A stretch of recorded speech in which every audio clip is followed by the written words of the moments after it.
Bismillahirrahmanirrahim. Selamat datang di channel Hamba Allah.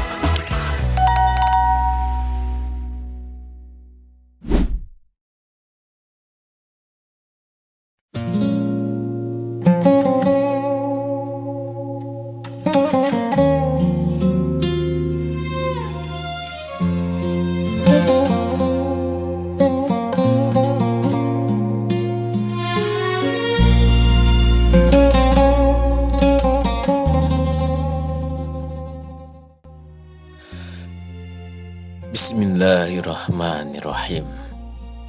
Syekh Nawawi Al-Bantani, ulama Nusantara yang diakui dunia Islam.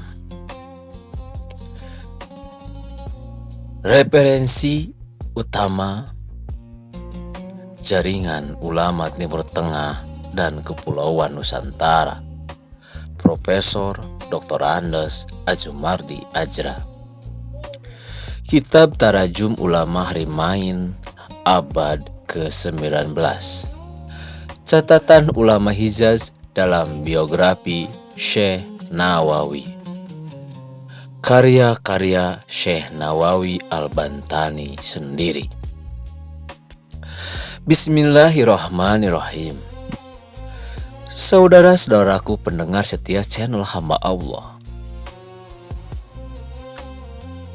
Pada episode ke-7 ini, kita akan berhenti sejenak dari kisah kolektif dan menatap lebih dekat satu sosok besar, ulama Nusantara yang namanya menggema hingga tanah suci.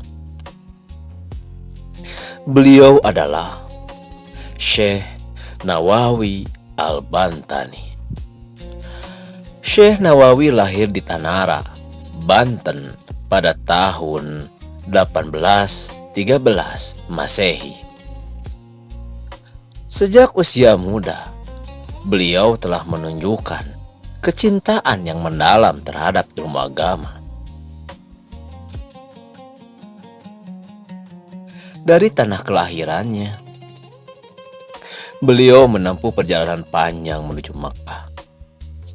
Sebuah perjalanan yang pada masa itu bukan sekedar perpindahan tempat, melainkan pengorbanan hidup.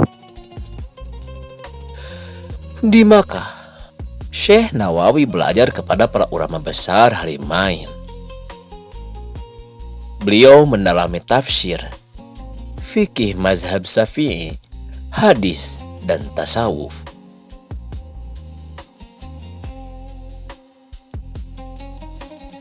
Keteguhan, ketekunan, dan kedalaman ilmunya membuat beliau bukan hanya dikenal sebagai murid, tetapi juga diakui sebagai ulama yang layak mengajar. Dalam catatan sejarah, Syekh Nawawi kemudian menetap di Makkah dan menjadi pengajar tetap. Beliau mengajar para penuntut ilmu dari berbagai negeri, termasuk dari Mesir, Yaman, Afrika Utara, dan Asia Tenggara.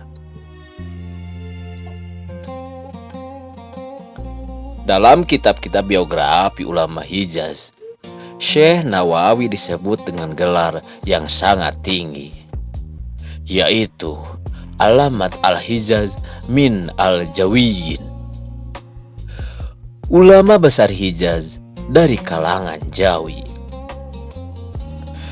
Keistimewaan Syekh Nawawi bukan hanya pada posisinya sebagai pengajar, tetapi juga pada warisan keilmuannya. Beliau menulis puluhan kitab dalam berbagai bidang ilmu, terutama tafsir dan fikih.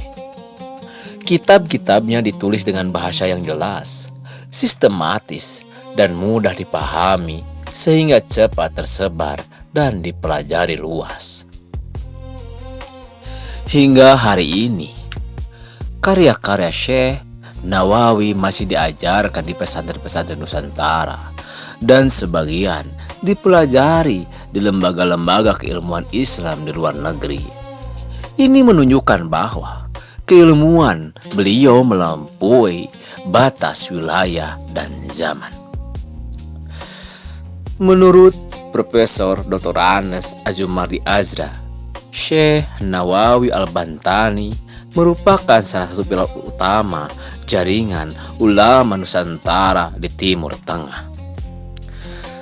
Melalui beliau, sanad keilmuan mazhab Syafi'i dan tradisi keilmuan Harimain tersambung kuat ke Nusantara. Namun yang lebih penting dari semua itu adalah sikap hidup beliau.